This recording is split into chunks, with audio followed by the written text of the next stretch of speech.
Bonjour à tous, on commence ce tour de la presse sportive par l'Euro 2020 bien sûr et les 3 matchs qui se sont disputés hier. À 15h, la Suède a enfin trouvé le chemin des filets et de la victoire face à la Slovaquie dans le groupe E.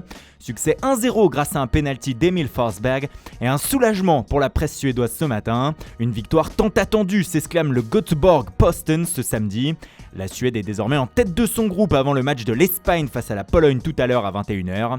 Les Slovaques en revanche sont déçus mais toujours en course pour les huitièmes de finale tout de même. La fête est reportée, la Slovaquie terrassée par la Suède, écrit la Pravda ce matin. Puis à 18h à Glasgow, dans le groupe D, la Croatie et la République tchèque se sont tenus en échec un partout.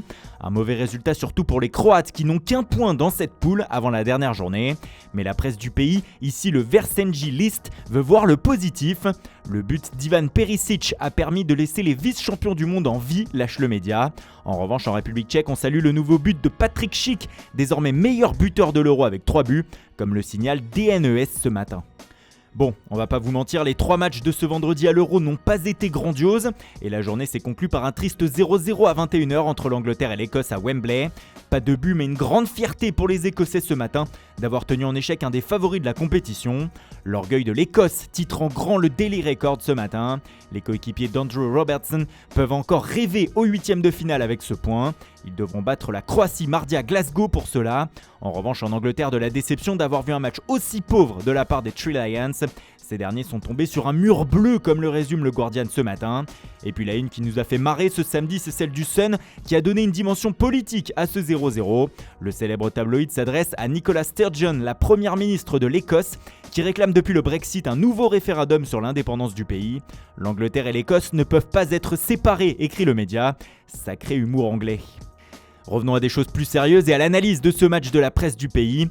Eh bien cette dernière a choisi sa cible sur laquelle tirer à boulet rouge ce matin après ce triste nul. Et c'est l'attaquant des Three Lions, Harry Kane, qui prend cher aujourd'hui. Encore muet hier, il est même en dedans depuis le début de l'Euro. Avons-nous besoin de parler de la performance d'Harry, s'interroge le supplément du Time The Game ce matin. Pas une frappe, 19 ballons touchés en 74 minutes. Le bilan est médiocre pour le capitaine anglais. Les jeux de mots sur son nom de famille sont de sortie également ce samedi. Il ne peut pas le faire, écrit le Guardian, pourtant pas habitué à ce genre de facéties.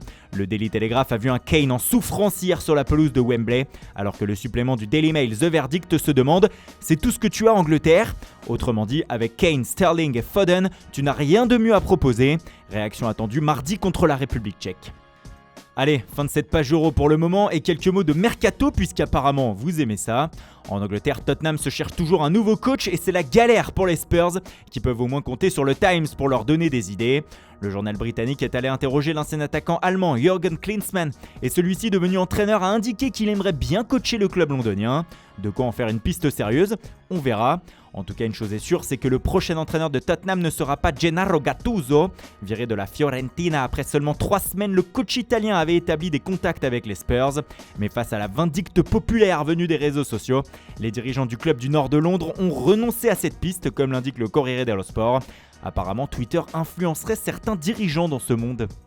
Le mercato se passe aussi en Italie avec le dossier Achraf Hakimi qui agite la planète foot depuis plusieurs semaines. Nouveau rebondissement cette semaine avec Chelsea qui est venu embêter le Paris Saint-Germain dans le recrutement du latéral marocain de l'Inter. Mais selon la Gazzetta dello Sport du jour, le PSG n'a pas dit son dernier mot et aurait formulé une offre de 70 millions d'euros aux Lombards pour les convaincre de leur vendre le joueur plutôt qu'aux Blues. Paris serait aussi sur Sergio Ramos en fin de contrat au Real Madrid et qui a décidé de quitter la capitale espagnole. Il faut donc un nouveau patron dans le vestiaire madrilène. Et selon Marca, il est déjà tout trouvé. Il s'agirait de Casemiro, le nouveau chef, le nouveau référent de l'effectif merengue désormais. Ancelotti devrait lui donner les clés et peut-être le brassard de capitaine la saison prochaine. Et puis on termine par l'événement du jour à 15h, direction les bars, les terrasses, les apparts des potes, les maisons familiales pour le deuxième match de l'équipe de France dans cet Euro. Nos champions du monde affrontent la Hongrie à Budapest et une victoire les enverrait en huitième de finale. Chaud devant s'enflamme l'équipe du jour. Ce sera en effet bouillant cet après-midi, 60 000 personnes garniront les tribunes de la Puskás Arena et il fera une chaleur suffocante également.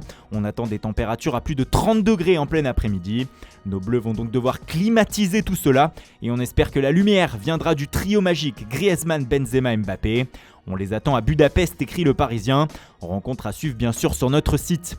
Voilà, c'est tout pour ce matin, merci pour votre fidélité. Bonne journée à tous et restez bien connectés sur Foot Mercato aujourd'hui. Tout à l'heure, vous avez rendez-vous avec votre traditionnelle édition du JT Foot Mercato avec Antoine Graland. Puis en début de soirée, place à Walid Acharchour qui nous dévoilera ses top et flop après Hongrie-France.